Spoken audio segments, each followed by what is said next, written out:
तो कहा अर्जुन द्रौपदी को छोड़कर नीलगिरी पर्वत पर तप करने चले गए थे।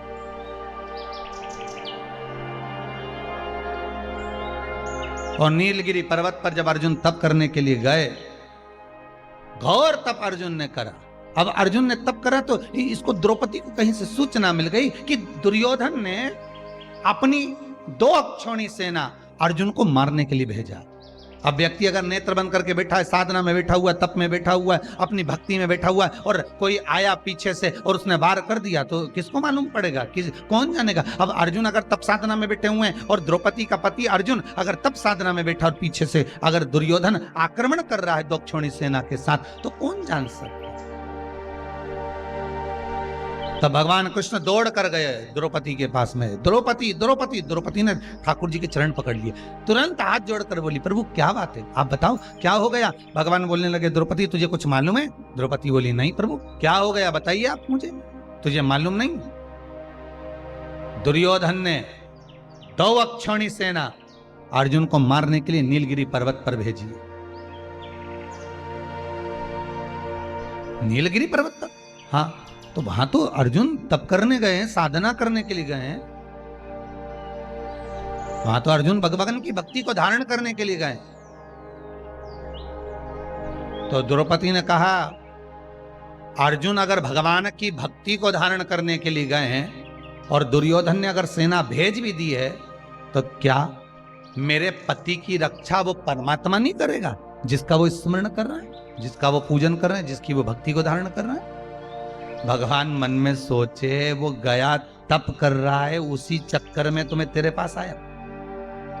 भगवान ही आया है ना दौड़ के, दूसरा कोई तो नहीं आया। मार्ग दिखाने वाला कौन होता है? परमात्मा। मार्ग बताने वाला कौन होता है? परमात्मा। तो सबसे पहले करवा चौथ का व्रत किसने करा था? माता द्रौपदी ने। किसने करवाया था? भगवान कृष्ण ने। द्रौपदी से कहा था कि तुम इस व्रत को करो, पात्र जल का भरो, सूर्य को अर्घ देकर पति की उम्र की वृद्धि के लिए ये कार्य करना।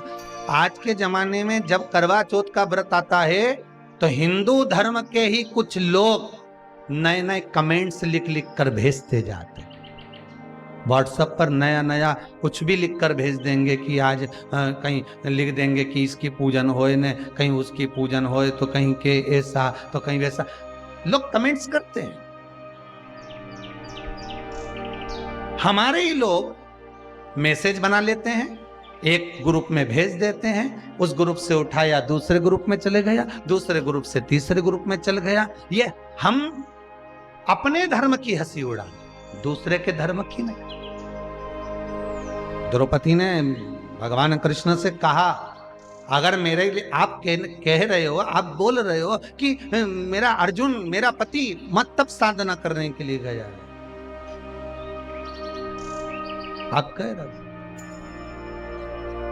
कि तप साधना के लिए गया हुआ है, और दुर्योधन ने अगर सेना भेज दी है, तो उसमें मैं एक बात तो कहूंगी कि जिसका तप कर रहे हो, जिसकी साधना कर रहे हो, वो बचाएगा कि नहीं बचाएगा? वो बचाएगा कि नहीं बचाएगा?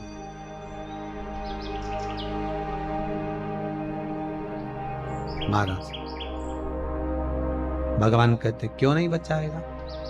शिव महापुराण की कथा में बड़ा सुंदर संवाद एक लिखा है, यदि व्यक्ति 24 घंटे भगवान का नाम नहीं ले, मात्र एक क्षण भगवान का यदि वो नाम ले लेता है, कितना क्षण?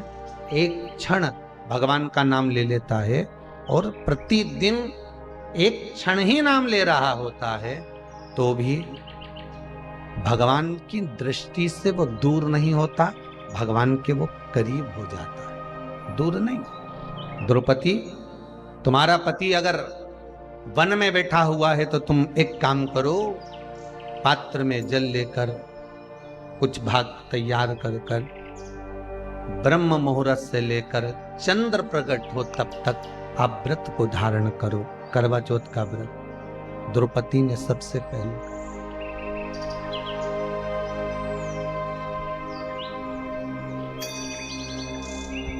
जिस कामना से सेना गई थी दुर्योधन की, कहते हैं द्रौपदी ने जब व्रत धारण कर लिया था और जो सेना कामना लेकर गई थी कि अर्जुन को मार देना है एकांत में, मालूम पड़े अर्जुन जहां तप कर रहे थे वहां किसी प्रकाश को देखा गया, इतना तेज प्रकाश था कि उस प्रकाश की गर्मी जो होती है, प्रकाश होता है तो गर्मी होती है, पर उस प्रकाश की ठंडक इतनी थी कि जितने अर्जुन को मारने के लिए गए थे वो सब की सब वापिस आ गए, पुनः वापिस।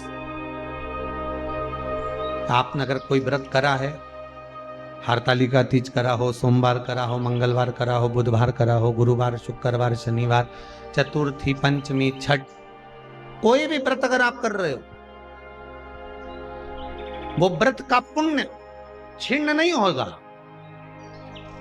किसी ना किसी पल, किसी ना किसी घड़ी, किसी ना किसी क्षण वो तुम्हारे सामने आ जाएगा। कल एक हमारे एक परिचित में एक शर्मा आंटी आई थी, वो कह रही थी गुरुदेव ऐसा हो गया, मेरे यहाँ इतनी तकलीफ चल रही है, तो क्या मैं पूजन करना छोड़ दूं, क्या मैं उपास छोड़ दूं, क्या मैं व्रत छोड़ दूं? तो तकलीफ होगी तो क्या खाना छोड़ दोगे? अरे बोलो तो जम के जरा, नहीं ना। अगर पेट दुखता है आपका, सिर दुखता है आपका, शरीर में कष्ट होता है आपको, तो आप डॉक्टर के पास जाते हो, वो दवाई भी लिख देता है, उसके बाद भी आप पूछते हो कि नहीं पूछते कि मैं खाऊं क्या क्या? तो डॉक्टर को भी थोड़ी सी तो मुस्कुराहट आई जाती होगी, हंस भी देता होगा कि पेट दुख रहा है तो खाने की क्या जरूरत है, ये दवाई दी है या खा ले। पर नहीं, ये तो सब अलग प्रसंग है, ये तो सब अलग बात है। पर डॉक्टर से तुम पूछते मैं क्या क्या खाऊं, तो डॉक्टर बोला हल्का हल्का खाओ। हम क्या खाएं? शरीर में कष्ट है तो पूछ रहे हैं डॉक्टर से कि हम खाएंगे क्या। उसी तरह कई लोग कहते हैं अगर हमारे जीवन में कष्ट आ गया, रोग आ गया, बीमारी आ गई, तकलीफ आ गई, तो क्या हम भगवान का व्रत छोड़ दें, हम पूजन करना छोड़ दें? नहीं। अगर रोग उसने दिया है, कष्ट उसने दिया है, बीमारी उसने दी है, तो दवा भी वही दे। तेरे मंदिर में आना मेरा काम है, मेरी बिगड़ी बनाना तेरा। शिवाय नमस्तुभ्यं श्री शिवाय नमस्तुभ्यं श्री शिवाय अर्चना नमस्तुभ्यं। जानकारी अच्छी लगी तो प्लीज़ चैनल को लाइक कीजिए, सब्सक्राइब कीजिए। Thank for watching. Thank you.